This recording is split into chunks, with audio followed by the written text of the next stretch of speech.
Hello, Martin. How are you? I'm fine, thank you. Wonderful. David here from SeriouslyBoard in New Zealand. Hi there. Hi, Martin. Thank you very much for this opportunity. We've got some questions from, well, a couple of our own questions, but we've got a few questions from different Kiwi gamers around the country. I guess we'll just get cracking straight into it. So can you tell me just a little bit about your early days around board gaming and sort of how you got into start designing? Well, even as a child, I was kind of always been interested in games. And as a teenager, I got into things like SPI War Games, Avalon Hill, some figure gaming. I also, when I was at college, used to play D&D and other role-playing games.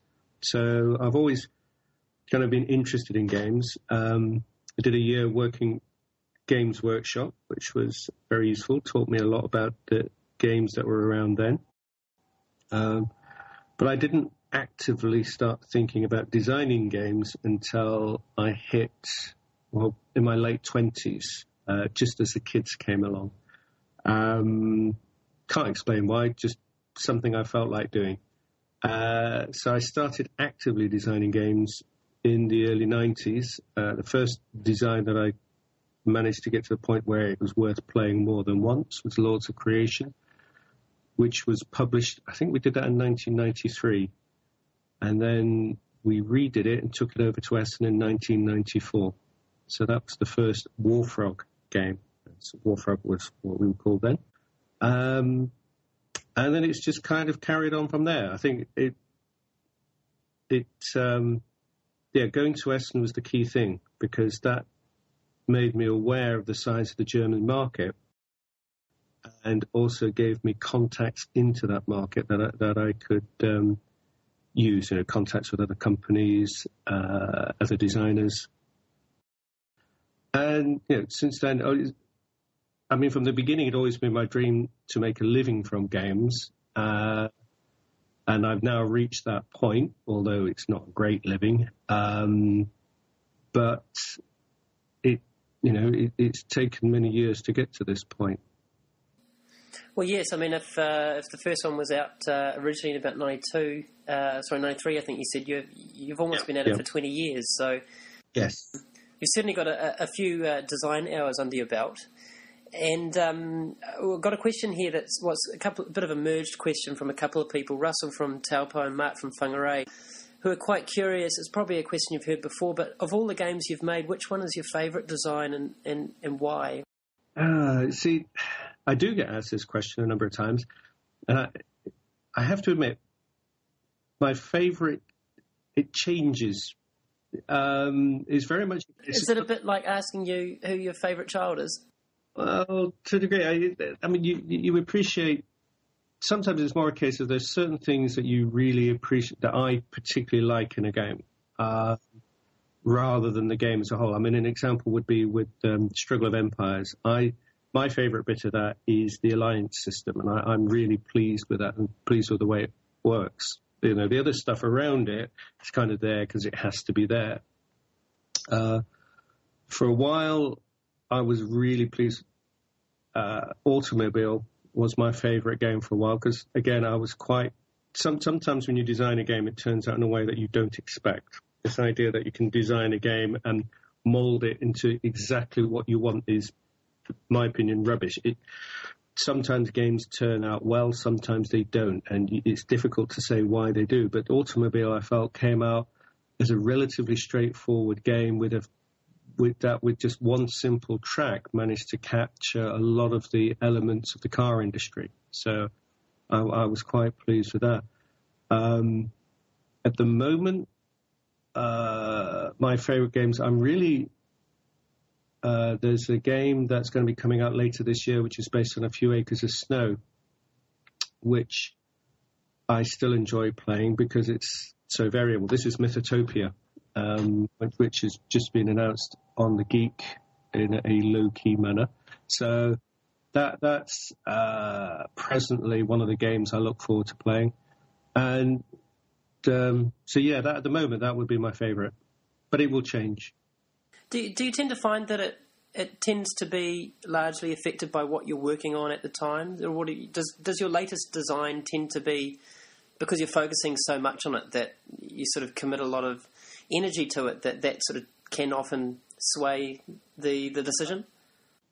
Well, yes, it's certainly true that later designs more interested. The problem is I don't play any of my older games. Mm-hmm. If you say, do you have a favourite? Well, I might do, but it doesn't mean I play the game, because I don't have much time to play games anyway, and it tends to be more focused on development, doing playtesting. And I do try to get the odd play in of commercial games just to see what other companies and what other designers are up to. So yeah, there is a degree of when you are developing a game that, even though I've designed the game, that's the point at which you're discovering what the game has to offer, which is, for a lot of gamers is the enjoyable part of playing games. Once you've played it, a number of times, and generally you've had enough of that game and you want to move on to something else. So yes, it does tend to be that my favourite games are the ones at the moment that I am still exploring what their potential is. Okay, well, Darren from Nelson has sort of taken the other angle of the same question, and he's basically said, do you have any published games that, on reflection, you feel could have been done slightly differently, or play tested a bit more, or tweaked the design somehow to make it, very subjectively, but to make it a better game? Oh, definitely, yes. I have released a number of games which have not been great. I think Election USA is the best example of that, although I don't know what I could do to improve it except not have it published. Somebody paid me money to do the design. I told them it was a bad idea. I did the best job I could, and they still put it out. Right. And they put it out without adding artwork, which did take me by surprise. I was quite amazed. They'd never done board games before, so that was a lesson to me. I mean, it's certainly with the earlier games that they could do with tightening up things like 1630 something. But see, at that point, I was still learning my craft. You learn as you go along. So yeah, you now I would do things differently. I'm trying to think of other good examples. Some of the games I've put out, if they've been put out by another company, then I will have deliberately designed them in a different manner to appeal to a different market. Right. So, and I think this is what sometimes some of the people who like collecting my games, sometimes sometimes they're disappointed because they'll buy a game by another company, go, oh, this isn't really like his normal stuff, is it? It's not really complex and long game. And it's like, well, yeah, that's because they didn't want that. They wanted something light and simple. So that's what I designed for them. So myself personally, I might have done things differently with that design, but that isn't what the customer wanted or the publisher wanted. So that constrains what you can do. Are you also affected by deadlines? I know in the video game industry, for example, deadlines are a major thing, and some companies will be prepared to sell and release a broken game and try and fix it up after the event. Do deadlines come into play for you as well? Deadlines exist, absolutely. You just have to make sure you plan far enough in advance so you can meet that deadline.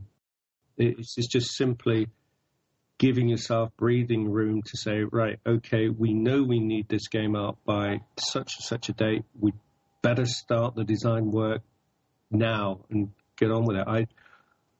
I mean, certainly with Tree Frog, I've never consciously released a game that I wasn't happy with. I mean, I have come close at times to not releasing certain games because I felt they weren't good enough, but then managed to fix them at the last minute. I think the best example of that is Princes of the Renaissance. Even Brass, I was having serious thoughts about beforehand whether it was good enough, but then that just goes to show what I know. But yeah, they exist. But fortunately, as I say, the thing is with the design stage has to be done first. Right. I mean, for instance, with Mythotopia, the design work, the bulk of the design work was done last year. Then it's been test to clean it up, get the rules right. and then you go to the artwork stage. But by the time you get to the artwork, the game is done. You can't afford to go into the artwork without the game being finished.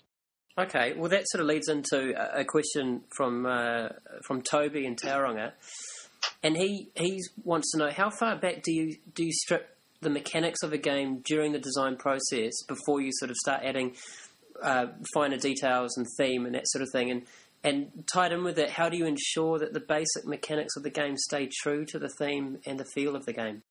Well, you see, the thing is, that's not the way I work. There seems to be the presumption there that you start with a mechanic and then look for a theme. I always start with a theme. Mm-hmm. I'd love to be able to describe the process by which you go from theme to mechanics, but I can't. It just happens.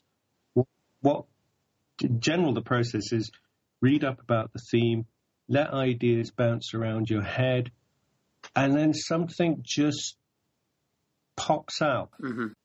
And what you're normally looking for is a key core mechanic around which you can fit the other elements of the theme around. So, for instance, like with Automobile, the key mechanic there was the track showing the progression of cars. With Struggle Air Vampires, you've got the alliance system was the core to that. With something like Steam, I mean, although that started in a lot earlier version with the Lancashire Railways, the key idea in that was moving goods to places of the same colour. So I normally say start with a relatively simple core mechanic and then build out from around that to the degree that's, until I have something that I'm happy with. But I think I hardly ever. I can't think of any examples where I've gone the other way, where I've started with a mechanic and then applied a theme. Do you start with a theme just because it's easier, or you've always done it, or is it more to do with if you start with a theme, then you know it's a topic or a theme that you're passionate about? I think I just find it easier that way. I think it's just the way my brain works. I know other designers are happier starting with mechanics, but I think the thing is with a theme suggests a feeling in a game, and what you're trying to do is recreate that feeling in a game, and that suggests mechanics that you might not thought of otherwise. Like with A Few Acres of Snow, I mean, I know the core mechanic there is one from another game, from Dominion, but I didn't start the process thinking, oh, I want to do a Dominion-like board game. It started with, I want to do a game about the French Indian Wars, or the conflict in Canada. That was the starting point, and originally the idea of using a deck building system hadn't even occurred to me. It was only after doing the reading and thinking about it, I thought, okay, something that deck building system, that idea, a delay between wanting something and getting to it, that's quite a nice fit. And then adding that system in, all of a sudden, everything fell into place. Trying to think of other examples of that recently. What have I been working? I mean, sometimes, sometimes when I'm looking for a design, I mean, A Few Acres of Snow is a good example. Sometimes I will use ideas from other games. Right. I'm not averse to being inspired by what other designers do. But I don't think that's necessarily a bad thing if it's a good mechanic and players enjoy the game. But yeah, start with a theme always. Because I say, the Moongar Invaders, I don't know if that's got far south as New Zealand, but it was a game that, I was told to do a game about monsters, and I'm thinking, well, it's got to be like a B movie. So one of the key things in the game is you don't know exactly that. Well, you can't hit the monsters immediately because they're effectively hidden. Because I kind of figure with these B movies, you never see the monsters at the beginning. And there's always this build-up, and then suddenly the monsters reveal themselves and go around trashing things. So that was the feel I wanted in the game. So that's why in the game, the monsters start kind of underground, build up their strength, then reveal themselves and trash things. Now, it's interesting you talk about theme because you've probably got a reputation as probably one of the most prolific train game designers, and obviously there's an interest there in trains. Alex from Auckland puts a very simple question, wants to know when we'll see some more train games. Good question. You see, got to remember, I don't. Before I started designing games, I didn't like train games. I've never been particularly into trains, apart from having a train set as a kid. It was only because somebody asked me to design a train game that I had a go at it. So it was more a case of, for the challenge of trying to come up with a decent train game. And then, I don't know, I suppose I got stuck in a groove for a bit and just started chucking out a lot of train games. And the thing about train games, you see, they work very well as board games because it's all about building something. You know, you're building up a network. You're building up an economy. So it is particularly suitable to a board game format. It has to be said, at this point in time, I'm a little bit burnt out on train games. I have no concrete plans to do any train games in the future. I have one idea that I would like to do at some point. I just happen to have this big book of, which is images from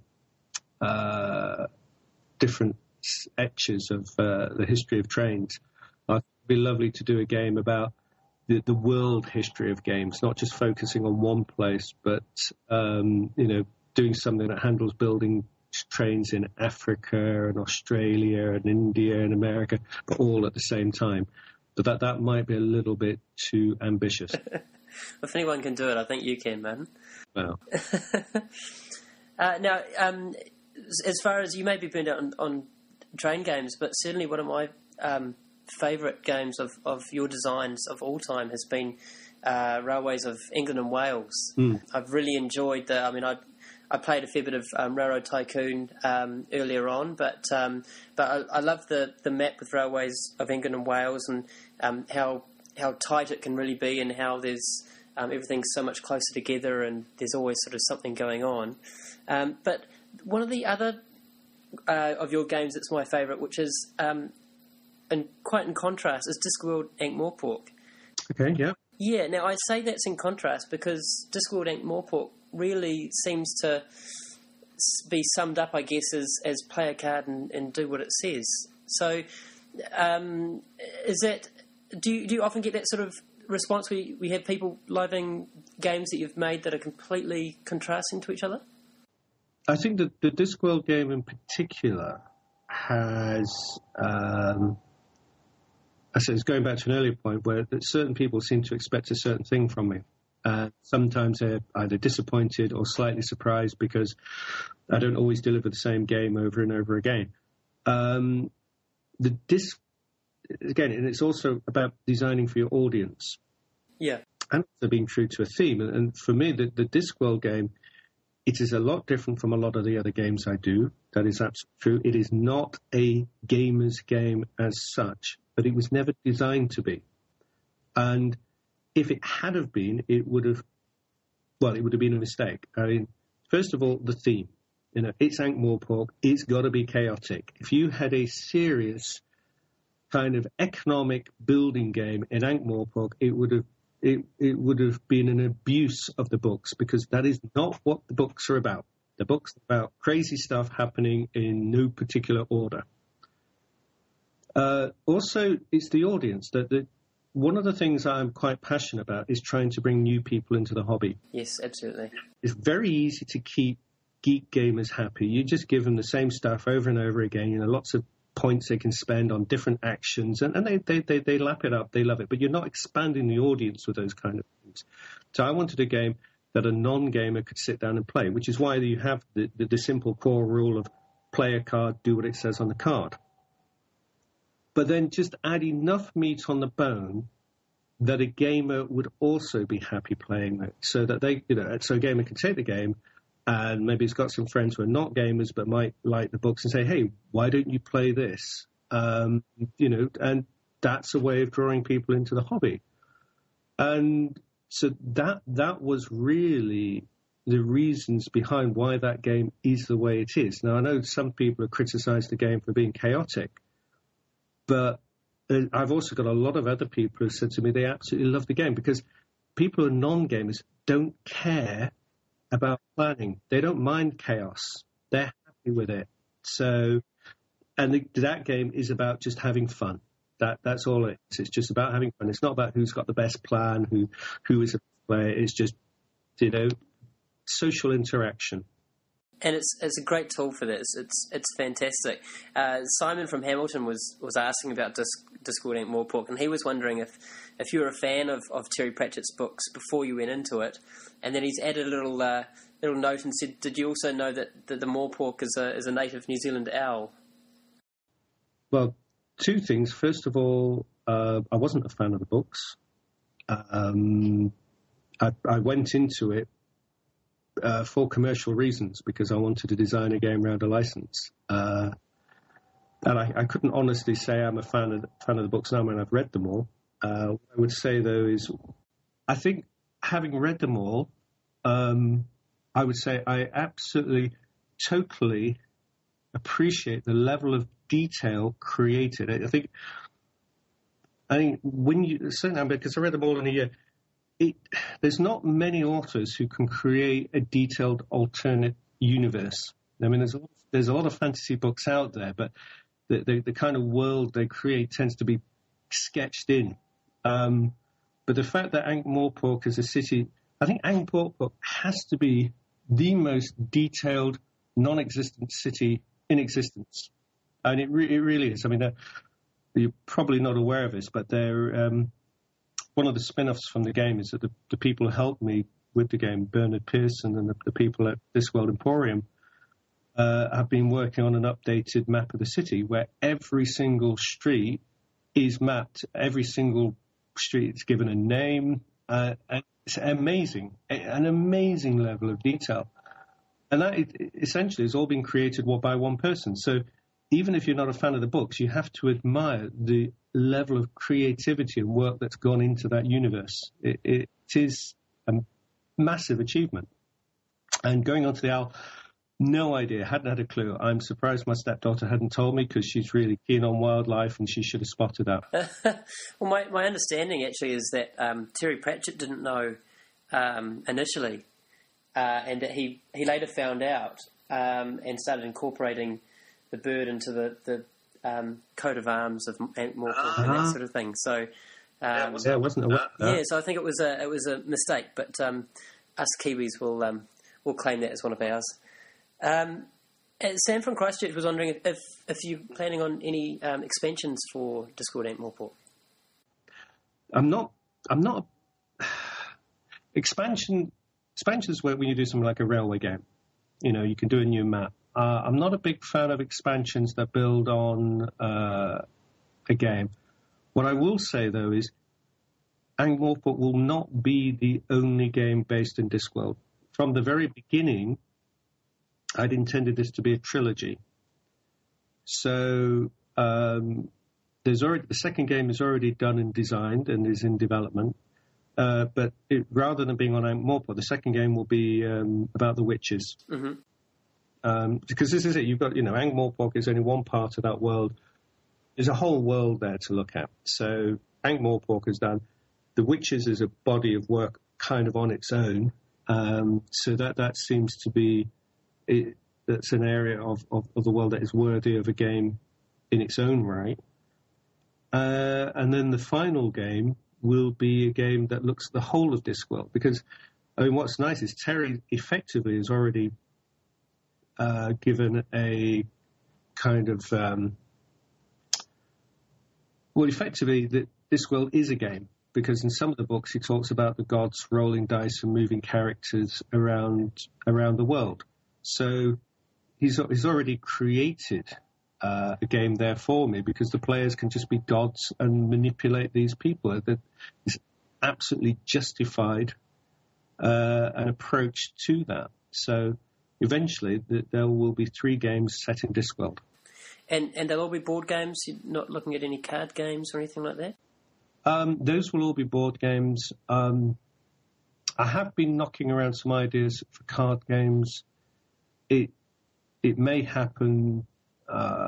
I mean, was thinking about maybe doing a standalone card game for Night Watch, because Night Watch is a kind of oddity, and it's a book set in Discworld in Ankh-Morpork, but 20 years before, it's set earlier time. So you can't really use the characters in that in Discworld, although some of them do appear in there. So that's been a possibility. It depends. At the moment, I've got enough stuff on my hands, but at some point I might do some sort of card game. And did you have any interaction with Terry himself? I know he's not well, of course. I've met Terry a couple of times. When we signed the contract, I had the pleasure of sitting down and having sausage and mash with Terry and sharing his special wow sauce, so that was good. The thing, Terry is a busy guy. Everybody wants a bit of his time. So I've been lucky enough to enjoy some time with Terry. But from Terry's point of view, I'm just one of a million people out there who want some of his time. What I have been very lucky with, well, both myself and my wife, is we've got to know the people around Terry who are just some wonderful, wonderful people. So we've made some really good friends, and we've been to a lot of we go to a lot of the conventions now. So over that time, we've got to know people. So although we're not on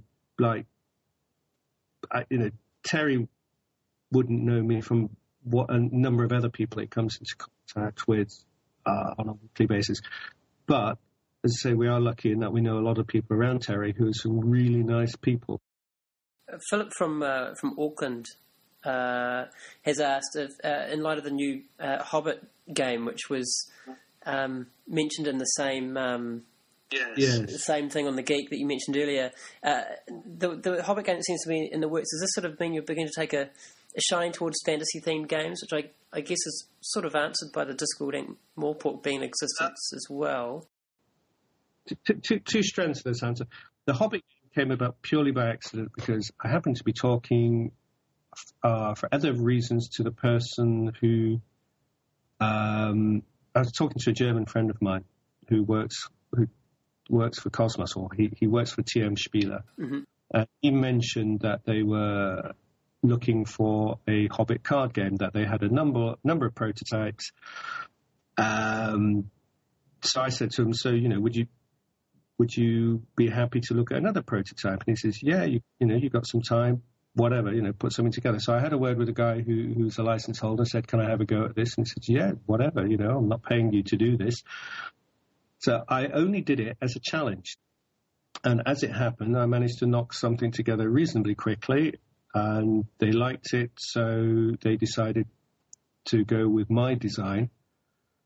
Now, returning to an earlier point, this is designed to be a family card game. Okay, it's not a deep, complex game. It's not. So don't expect too much from it. I mean, I like it. Basically, it's a whist variant, but it's cooperative whist in that one person is the bad guy, one person is Smaug, and then the other players take a character. So somebody is Bilbo, another player plays the dwarves, and another player can play Gandalf, depending on the number of players. So if there's 5 players, one of them plays Bolg. But rather than playing for yourself, you're playing as a team against the bad guy. Mm-hmm. By winning tricks determines what damage you do to the other person. But each character has its own abilities. So if Gandalf wins a trick, that's great because he can allocate the cards from that trick any way he wants. So he's very powerful. Mm-hmm. If Bilbo wins a trick, he can allocate one card to himself and one card to another player. If Thorin and the dwarves win a trick, it's all done randomly. That's essentially where the fun comes in. It's like, oh my God, they're going to win a trick and I might get hit by the fireball. And that's it. So it's a very simple, light family game. It did make me think it would be really nice to do a proper gamers game set around the Hobbit, because the problem with the Hobbit is all the games are kids' games, and it's all about you start in Hobbiton, you make your way up to the mountain, and then you go back again. And it's like, he's a bit dull. But in the back of my head, I would love to do a proper gamers game set there, which isn't just about going to kill the dragon, because there was a lot more going on around there then anyway. It's basically a build-up to the war. So I think there is a serious game that could be done on it, but it's going to take a little while to do. So that was the first strand, and I'm trying to remember what the second point was. Oh, are you taking a shining to fantasy-themed games? Yes, I think what it is the case is I am consciously moving away from historically themed games. Mm-hmm. Basically because I feel like I've done a lot of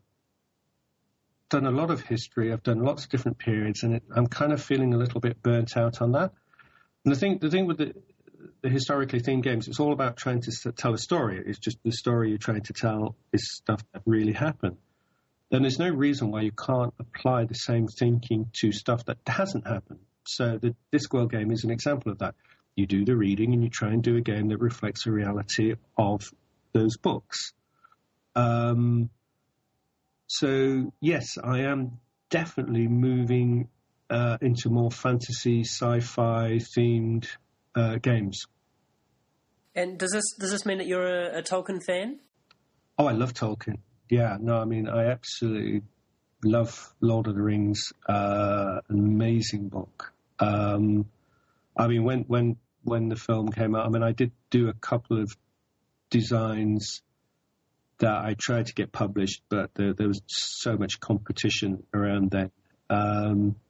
So yeah, this is why I'd quite like to go back and do the game based on The Hobbit, because the main Lord of the Rings has been done to death. And I would probably like to go, but again, this is totally off the record, and I probably shouldn't say this, but for many years I've had a game based on the Silmarillion, gathering dust in a loft, but can't get the rights to that. So I kind of think I must be one of the few game designers that's ever done a game based on a book that is almost unreadable.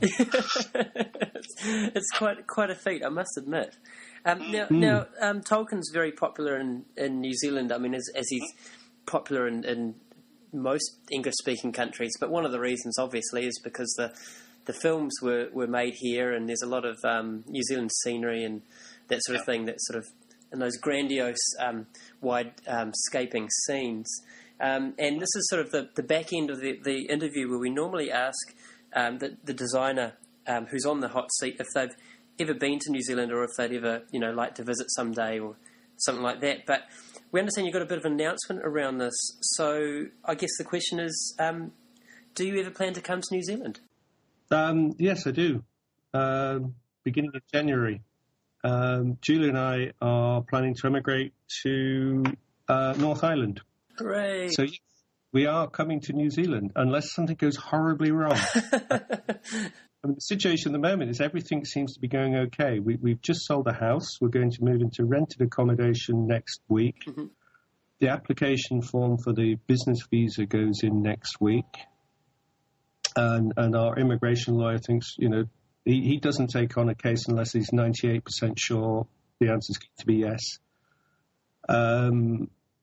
It does mean there's going to be changes for Tree Frog. Effectively, we're going to be closing down the direct sales, and Tree Frog will become more of a design house. So I will focus on designing games and getting the artwork sorted out. And then there will be people in Europe who will be responsible for the production, marketing, and distribution of the games. So I can run the whole business from a distance from the end of a computer. But no, we're really looking forward to moving over there. So yeah, we're coming over. Very exciting news. We've been, as you know, sitting on it for a few months, keeping our lips very tight, but giggling secretly to ourselves about how exciting this is. What's triggered the move? What has been the catalyst? Because obviously the market here is much smaller. What has inspired the move? It's mostly Julia. Julia doesn't like cold weather. Mm-hmm. And so we've always wanted to move somewhere warmer, where it doesn't rain as much. And it just, I don't know, England feels very dull at the moment. And feels like things are falling apart. It feels like, it kind of sounds like we're leaving a sinking ship, but that's possibly partly true. And it's an adventure as well. It's a chance. I mean, we love traveling, and the games business has allowed us to travel and see different parts of the world. And this is us being able to set up camp on the other side of the world, so we can explore, New Zealand and places around there. I mean, for me, we live in a pokey little house near Manchester. I've always wanted a room with a view. I mean, looking at the properties on New Zealand, there is no shortage of big properties with lovely views, which are way cheaper than you could get over here. So although, when you say it's a smaller market, well, it doesn't matter about the size of the games market in New Zealand, because we already sell to a global market anyway. It's just a place that we can work from. But where it's somewhere where it's more relaxed, where the better weather, nicer food, lovely views, and it's just kind of like starting having a second new start to your life. Well, we're obviously really excited, and you mentioned earlier as well that when you were talking about Discworld Ankh-Morpork, that one thing that you're really passionate about is growing the hobby and expanding the gaming community, and that's something that that we're certainly very excited about doing, and we run some events around that, and we'd love to work with you at some time, at some point in the future, and see if we can't make this hobby a bit bigger together. It'd be wonderful. Well, it's certainly. I mean, some of the things I certainly want to get involved in organising conventions. From a sort of selfish point of view, in that I am going to need playtesters. That's one thing that is absolutely crucial to the development of a game is playtesting, and so I'm going to be looking around for playtesters, both people that I can access during the week, but conventions are very good places for testing games. So I'll be looking to hopefully organise some new conventions or get involved in the organisation of already existing conventions. That'd be fantastic. There are a few lurking about here and there, so we'll be sure to point as many as we can in your direction and see what tickles your fancy. Well, we look forward to that, and thank you very much for entertaining us. It's been very insightful. We really appreciate your time, and we look forward to seeing you in a few months. Yeah, absolutely. Look forward to it.